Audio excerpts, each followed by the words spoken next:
ഞാൻ ഒരു അല്പം രാഷ്ട്രീയവും സാമൂഹികവുമായ ഒരു താരതമ്യം താങ്കളുടെ ഭാഗത്ത് നിന്ന് കിഫ്ബിയുമായി ബന്ധപ്പെട്ട 10 വർഷക്കാലം നേരത്തെ ശ്രീ സേനാപതി അതിനു മുമ്പുള്ള ഉമ്മൻചാണ്ടി സർക്കാരിൻ്റെ 5 വർഷക്കാലം വെച്ച് താരതമ്യം ചെയ്യാനുള്ള അസാമാന്യമായൊരു ധൈര്യം കാട്ടുകയുണ്ടായി.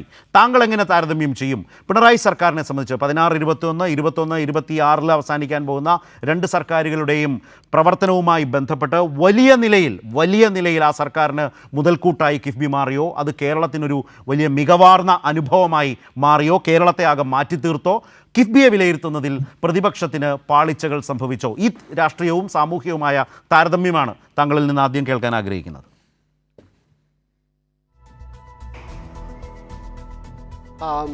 ശരത്തെ, താങ്കളോട് ഞാൻ ആദ്യം നന്ദി പറയുകയാണ്. കാരണം ഈ അടുത്ത റൗണ്ടിൽ കടത്തിൻ്റെ കാര്യത്തെക്കുറിച്ചും കടക്കണിയെക്കുറിച്ചൊക്കെ പറയാനുള്ള ഒരു അല്പസമയം തരും എന്ന് ഞാൻ പ്രതീക്ഷിക്കുകയാണ്.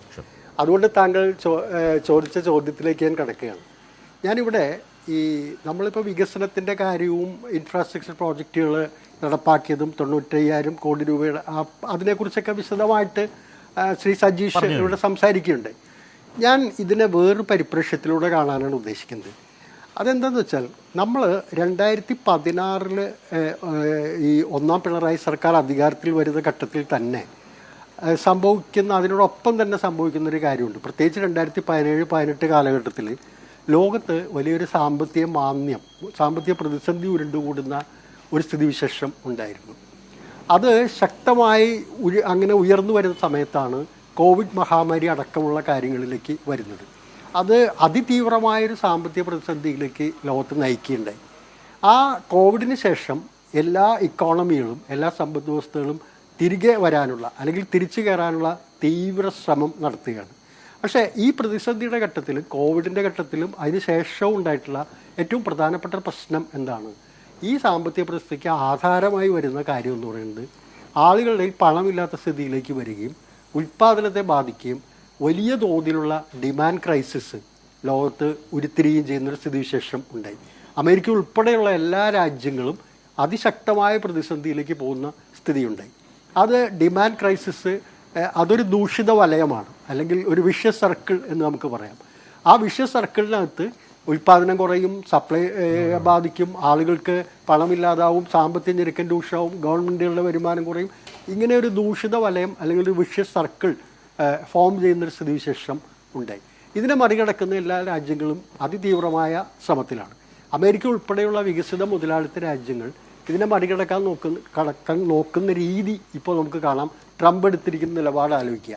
അതായത് അധിക തീരുവ മറ്റ് രാജ്യങ്ങളുടെ മേൽ അടിച്ചേൽപ്പിക്കുക, അങ്ങനെ ആ രാജ്യത്തേക്കുള്ള ഇറക്കുമതി കുറച്ചുകൊണ്ടുവരാൻ ശ്രമിക്കുക, അവരുടെ ഉൽപ്പന്നങ്ങൾ നിങ്ങൾ വാങ്ങിയേ തീരൂ, ഞങ്ങൾക്കത് അവിടെ നിങ്ങൾ നികുതി കുറച്ച് വിൽക്കാൻ ഇത് തരണം, ഇപ്പോൾ റഷ്യയിൽ നിന്ന് നിങ്ങൾ എണ്ണ വാങ്ങാൻ പാടില്ല, ഞങ്ങളുടെ അടുത്ത് നിന്ന് എണ്ണ വാങ്ങണം. അതായത് ഒരു റൗഡിസത്തിൻ്റെ മാതൃകയിൽ അല്ലെങ്കിൽ ഒരു ഗുണ്ടയുടെ മാതൃകയിൽ ഒരു മാർക്കറ്റിനെ നിയന്ത്രിക്കുന്ന, അങ്ങനെയാണ് അമേരിക്കയുടെ പ്രതിസന്ധി മറികടക്കാൻ, ഒരു വശത്ത് ഈ ഡിമാൻഡ് ക്രൈസിസിനെ മറികടക്കാൻ, ഈ വരുമാന ഞെരുക്കത്തെ മറികടക്കാൻ അമേരിക്ക ഉൾപ്പെടെയുള്ള രാജ്യങ്ങൾ, പാശ്ചാത്യ മുതലാളിത്ത രാജ്യങ്ങൾ ശ്രമിക്കുന്നതെങ്കിൽ, കേരളത്തിലേക്ക് വരുമ്പോൾ ഇന്ത്യ ഇപ്പോഴും ഈ പ്രതിസന്ധിയുടെ കാണാക്കയത്തിൽപ്പെട്ട് കിടക്കുകയാണ്. പക്ഷേ കേരളത്തിലേക്ക് വരുമ്പോൾ നമ്മൾ കാണുന്നത് എന്താണ്?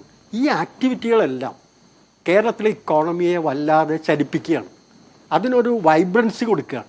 അപ്പോൾ ഈ 90,000 കോടി രൂപയുടെ ഇൻഫ്രാസ്ട്രക്ചർ രംഗത്ത് അല്ലെങ്കിൽ മറ്റ് വിദ്യാഭ്യാസം ഉൾപ്പെടെയുള്ള മേഖലകളിൽ അടിസ്ഥാന സൗകര്യങ്ങൾ വികസിക്കുന്നതിന് നിക്ഷേപ രംഗത്തേക്ക് വരുമ്പോൾ അതുണ്ടാക്കുന്ന ഇക്കോണമിയിലുണ്ടായിരിക്കുന്ന വൈബ്രൻസി എന്ന് പറയുന്നത് വളരെ വലുതാണ്. ഇവിടെ ഒരു കാര്യം ഞാൻ ചൂണ്ടിക്കാണിക്കാൻ ആഗ്രഹിക്കുന്നത്, ശ്രീ സേനാപതി രാജു ഇവിടെ പറഞ്ഞു 29% GSDPയുടെ 29%. അത് എവിടെയാണ് എങ്ങനെ ഒരു കണക്കെന്ന് എനിക്ക് മനസ്സിലായില്ല. ഇതിൻ്റെ അടിസ്ഥാനത്തിലാണ് 29% നിജപ്പെടുത്തിയിരിക്കുന്നതെന്ന് എനിക്ക് മനസ്സിലായില്ല. പക്ഷേ ഇവിടെ ഇപ്പോൾ നമ്മൾ ശരത്ത് തന്നെ ചൂണ്ടിക്കാണിച്ചു, 15ാമതാണ് കേരളം നിൽക്കുന്നത്.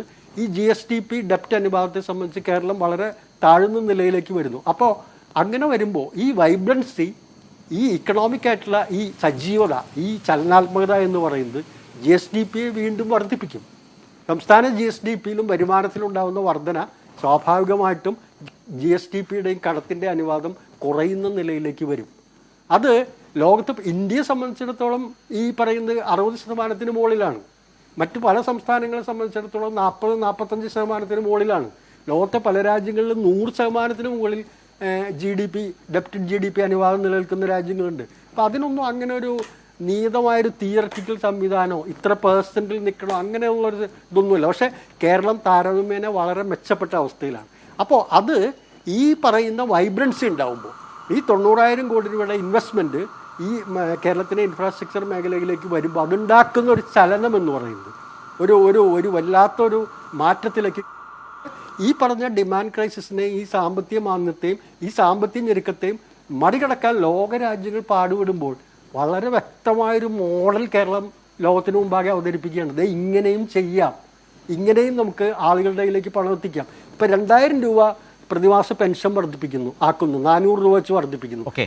വ്യക്തിയെ സംബന്ധിച്ചിടത്തോളം നിസ്സാരമായിട്ടുള്ള തുകയായിരിക്കാം. പക്ഷേ മാർക്കറ്റിൽ ആ പൈസ പൂർണ്ണമായിട്ടും അത്തരത്തിൽ കൊടുക്കുന്ന പൈസ സോഷ്യൽ വെൽഫെയർ മെഷേഴ്സായിട്ട് കൊടുക്കുന്ന പൈസ തീർച്ചയായിട്ടും മാർക്കറ്റിലേക്ക് തന്നെ തിരികെ വരികയാണ്. അങ്ങനെ വരുമ്പോൾ ഒരു മാസം ഏതാണ്ട് 2,000-3,000 കോടി രൂപ മാർക്കറ്റിലേക്ക് വരുന്ന സ്ഥിതിവിശേഷത്തിലേക്ക് വരികയാണ്. ഈ വൈബ്രൻസിയാണ് നമ്മൾ കാണേണ്ടത്.